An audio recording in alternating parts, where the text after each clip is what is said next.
No. Shit. Come on. I need you right now. Please work. Come on. We only just started filming. That's better. What's up, guys? Welcome back to BC Videos, where research and personal experiences meet. Today we're moving on to skill number 3 within our emotional intelligence framework, and that skill is known as social awareness.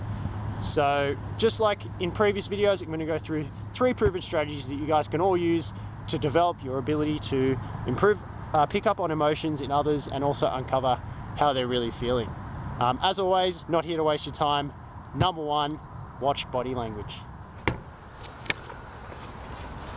Okay, so this first strategy, it's a skill that requires a lot of undivided attention on the speaker, something that seems quite difficult nowadays when you think about all of the different distractions around us.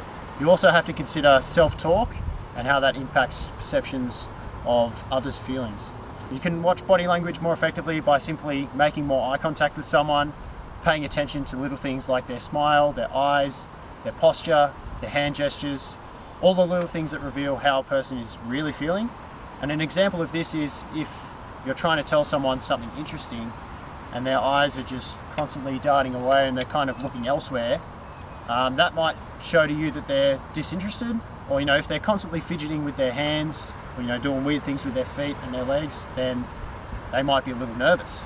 What I'm trying to exemplify here is the body communicates non-stop, and it's an abundant source of information. So you really should take the time to watch people's body language during things like meetings, first encounters, and also friendly interactions, because the more you tune into body language, the more understanding you'll be able to yield about how someone's really feeling, and as a result, you'll be able to direct conversations more accordingly. Let's dive in straight into strategy number 2, develop a back pocket question.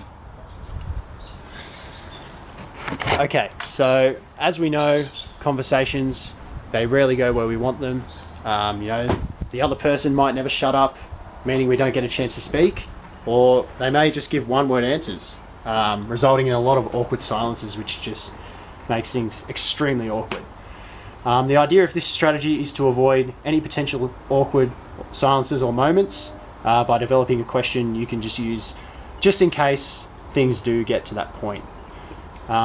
It's a really good strategy because it actually shows you're interested in the other person and their thoughts, which can buy you actually a lot of extra time to foster potentially an even better conversation that could turn out to be great.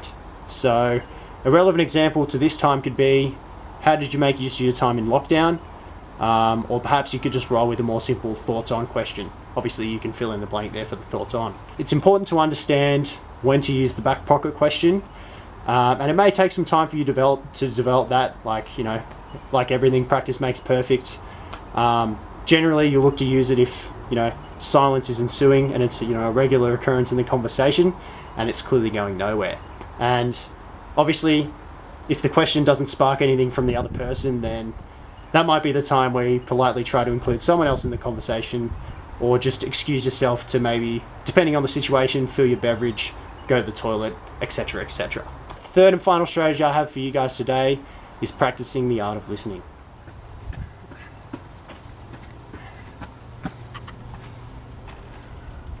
Alright, so practicing the art of listening, it might sound pretty basic, but active listening is really losing ground in society, and focusing your undivided attention on someone while they're talking isn't always easy because, like I said before, our focus is stretched in several different directions. Situations where you can practice to improve the art of listening are abundant. You can literally do it whenever someone's talking to you. Just stop everything you're doing and have your undivided attention on their verbal and non-verbal communication until they're actually finished talking. And so by simply teaching yourself to laser focus on listening to others, whether it be during a friendly interaction or maybe a meeting or even a phone call, you'll be far more present in the moment, and as a result you'll be able to pick up on the cues the other person sends, which will result in a deep understanding of exactly what they're saying to you, how they're really feeling, and then obviously from there you'll be able to respond accordingly. Anyway, let's find a dope place to wrap up the video. Alrighty guys, there you have it. Those are 3 different strategies that you can use to improve your social awareness. Once again, I'm going to give a shout out once again to Emotional Intelligence 2.0 by Drs. Greaves and Bradbury. That is the book where I'm getting all these strategies from. Also want to thank Sis Amy up on the hill there. Thanks so much for filming, sis. Much appreciated. If you did like this video, be sure to give it a big thumbs up, subscribe, and also turn notifications on, because I am posting a video every week and you don't want to miss them. Also, before I go, wanted to send my best wishes to those of you who are currently in Victoria, obviously experiencing yet another lockdown. Really tough on you guys, but just know we're all thinking of you, and all the little things you're doing right now will contribute to the greater good and hopefully decreasing the spread and maybe even eradicating the beast that is coronavirus. Obviously, also to those of you who are around the world, not sure I have too many worldwide viewers, but for those of you who are around the world, whatever corner of the globe you're on at the moment, I know there's still a lot of countries really struggling in a far less fortunate position than me here in Australia. We're here with you as well. We stand together, and fingers crossed we can get rid of this beast sooner rather than later. Other than that, guys, really appreciate you all tuning in, and really look forward to seeing you all in the next video. Peace.